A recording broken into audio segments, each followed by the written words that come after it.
और वक्फ संशोधन बिल को लेकर सियासी घमासान जारी है। जेपीसी के चेयरमैन जगदंबिका पाल के खिलाफ विपक्षी नेता और मौलाना लगातार हमलावर हैं। और अब नौबत देख लेने और धमकी तक आ गई है। तो वही जगदंबिका पाल ने भी विपक्ष पर करारा पलटवार किया है। उनका कहना है कि बिल का विरोध कर रहा विपक्ष दरअसल मुसलमानों को गुमराह कर रहा है। देखिए रिपोर्ट।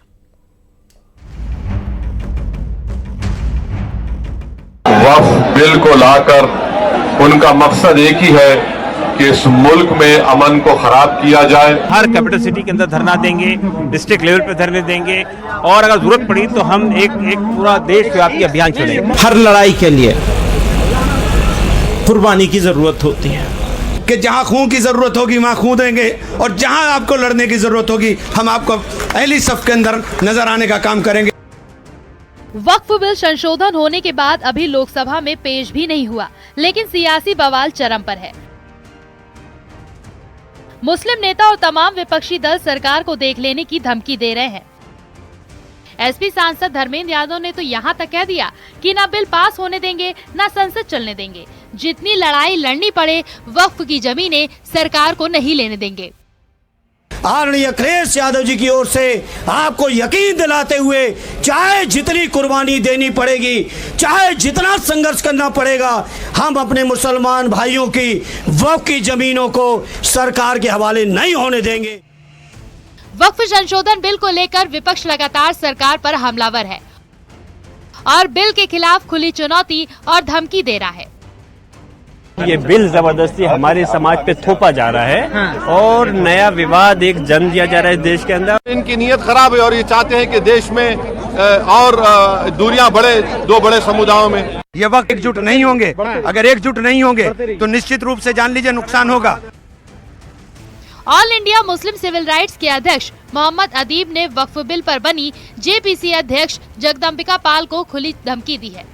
उन्होंने कहा कि जगदंबिका पाल और इस बिल का समर्थन करने वाले दल बिल को पास करें। तो जगदंबिका पाल साहब को आप ये खबर दे दीजिए कि वो पास करके दिखाएं और फिर देखें कि क्या हश्र होता है उनका।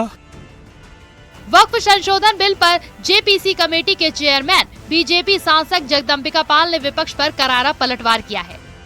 जो प्रशासन है वो संज्ञान लेगा और जो भी कार्रवाई होगी अपना सुनिश्चित करेगा। इसमें कांग्रेस समाजवादी पार्टी के तमाम नेता पहुंचे और इस पे ऐतराज भी बिल पे जताया।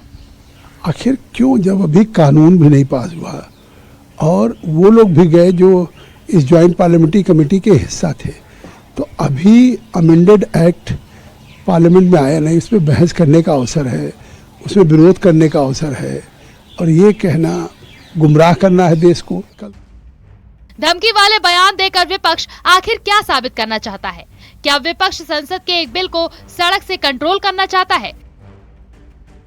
संसद में आने वाले एक बिल के लिए खून और कुर्बानी की बातें करना और देश के हर राज्य को शाहीन बाग बनाने की चेतावनी क्या लोकतांत्रिक है? न्यूज़ 18 के लिए ब्यूरो रिपोर्ट। लोकसभा में पीएम मोदी ने प्रयागराज में हुए महाकुंभ को लेकर भाषण दिया, जिसमें उन्होंने महाकुंभ को देश दुनिया का सबसे बड़ा आयोजन बताया और इसकी सफलता के लिए योगी सरकार की तारीफ की। तो वहीं उनके बयान पर नेता प्रतिपक्ष राहुल गांधी ने पलटवार किया। समाजवादी पार्टी के सांसदों ने भी महाकुंभ में हुई भगदड़ में मारे गए लोगों के नाम पूछे। ये रिपोर्ट देखिए।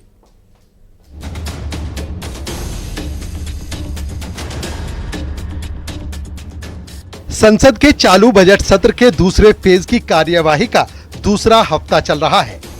सदन में प्रधानमंत्री नरेंद्र मोदी ने महाकुंभ पर भाषण दिया।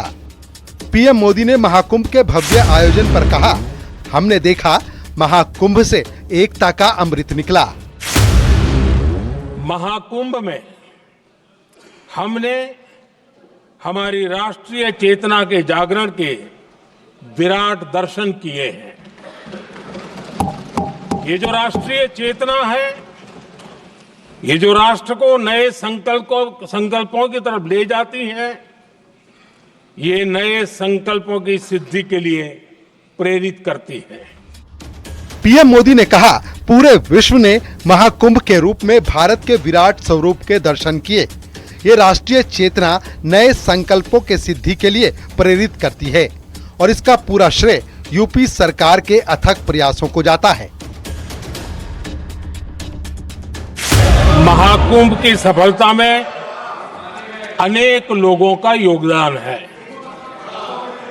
मैं सरकार के, समाज के सभी कर्मयोगियों का अभिनंदन करता हूं। पीएम मोदी के महाकुंभ पर दिए भाषण पर कांग्रेस ने पलटवार किया है। राहुल गांधी और प्रियंका गांधी का आरोप है कि उन्हें बोलने का मौका नहीं दिया गया। विपक्ष को भी अपनी बात रखने का मौका दिया जाना चाहिए था। एक कंप्लेंट थी, एक शिकायत थी, श्रद्धांजलि नहीं दी प्रधानमंत्री ने। जो लोग जिनकी मृत्यु हुई थी उनको श्रद्धांजलि नहीं दी। और दूसरी बात मैं ये कहना चाहता था कि देखिए, कुंभ की जगह है, मगर जो युवा कुंभ में गए उनको प्रधानमंत्री से एक और चीज चाहिए, उनको रोजगार चाहिए और प्रधानमंत्री को रोजगार के बारे में भी बोलना चाहिए। Thank you. सकारात्मक बात ही कर रहे थे कुंभ के विषय में, तो उनको कहने देना चाहिए। वहीं केंद्रीय मंत्री एसपी सिंह बघेल ने कहा कि ये दुनिया के इतिहास का सबसे बड़ा धार्मिक आयोजन था। पीएम मोदी ने इसकी सफलता के लिए सभी के प्रयासों के प्रति आभार व्यक्त किया। विश्व का एक सबसे बड़ा आज तक के इतिहास का एक धार्मिक आयोजन था, जिस पर प्रधानमंत्री जी ने उसकी सफलता के लिए सबका जो प्रयास हुआ है उसके प्रति कृतज्ञता ज्ञापित की। पीएम मोदी के बयान पर समाजवादी पार्टी ने भी सवाल उठाए हैं। अच्छा होता कि माननीय प्रधानमंत्री जी आज जब बोल रहे थे सदन में, तो देश के सामने उनको बताना चाहिए था कि कितने लोग महाकुंभ में गायब हुए हैं, कितने लोग फंसे हैं, कितने लोगों को जाने गई है। प्रधानमंत्री जी का वक्तव्य जब खत्म हुआ तो हम लोगों ने इस बात की जरूर मांग की कि कम से कम घायलों की सूची, कम से कम लापता लोगों की सूची, कम से कम मृतक लोगों की सूची तो प्रधानमंत्री जी देते। लेकिन प्रधानमंत्री जी ने केवल अपना वक्तव्य देके सदन से वो चले गए। वहीं बीजेपी सांसद रवि किशन ने कहा कि विपक्ष ने हमेशा महाकुंभ के सकारात्मक आयोजन में नकारात्मकता तलाशी है। विपक्ष उसमें अपना कुछ मौका ढूंढ रहा है, वो हमको नहीं मालूम। तो यही बात है कि ये लोग क्या ढूंढते हैं, बात पॉजिटिविटी में, ये लोग नेगेटिविटी ढूंढते हैं। प्रधानमंत्री का उद्देश्य, थॉट बहुत पॉजिटिव था। महाकुंभ पर सियासी घमासान एक बार फिर तेज हो गया है। लोकसभा में दिए पीएम मोदी के बयान पर वार पलटवार जारी है। न्यूज़ 18 के लिए ब्यूरो रिपोर्ट।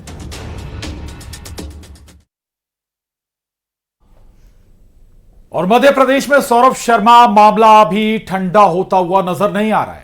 सड़क से सदन तक विपक्ष का हंगामा देखने को मिल रहा है।